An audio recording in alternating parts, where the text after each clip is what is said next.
Andy, is Christianity a psychological crutch? Do you know, I hear that question, that objection, Alan, from atheists quite frequently, and I guess it runs like this.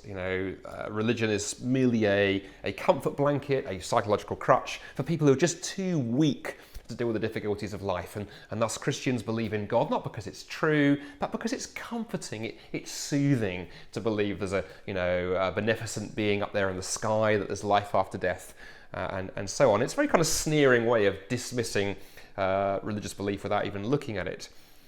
The problem, of course, for atheism is you can take the psychological crutch argument and you can spin it 180 degrees. After all, if there is no God, then maybe religion is a psychological crutch.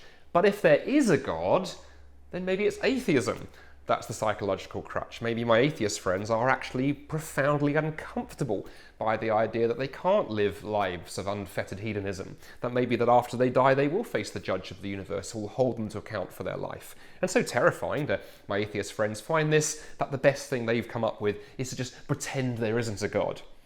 And thus the argument cuts the other way. In fact, as my friend John Lennox of Oxford University once remarked, he said, atheists sometimes like to say that religion is a belief for people who are afraid of the dark, or maybe atheism is a belief for people who are afraid of the light.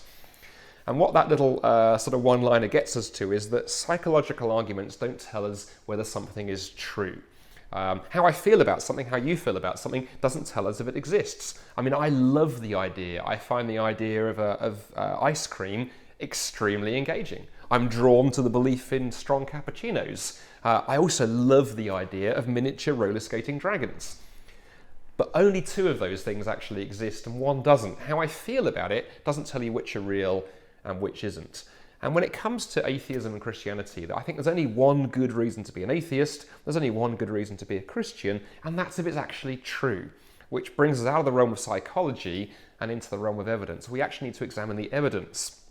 And when it comes to evidence, even on the psychological level, a couple of things interest me in this whole discussion before we get into all the massive arguments from science and philosophy and history that we've covered in short answers. One of the things around psychology that interests me that I'd say to my atheist friends is, isn't it interesting that psychologically human beings are wired for belief in God, uniquely among all the creatures in creation? I mean, squirrels don't sit around having sort of theological discussions. Rabbits don't have existential crises other than where the next carrot is coming from. But human beings have invested so much time and effort and energy in exploring and thinking about and engaging with the big questions of life. That tells me we do seem to be designed that way.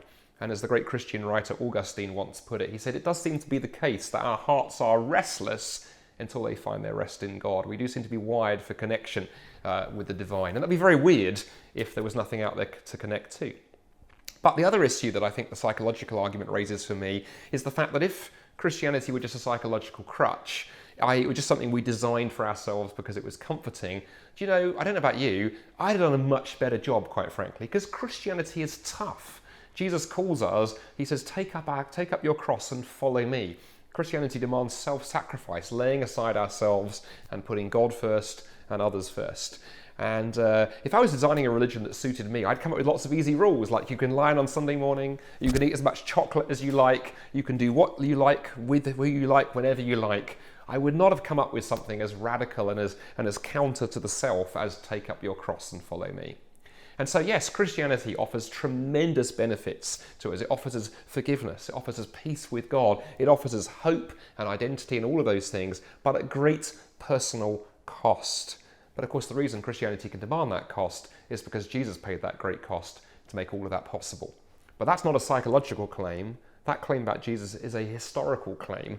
And the only way to know whether it's true is to examine the evidence. And then having examined the evidence, if as an atheist you begin to realize actually there's a horrible chance this may actually be true, if you then turn and walk away, well, that's you who has a psychological problem. And it's probably one that even the greatest psychiatrists can't personally help you with.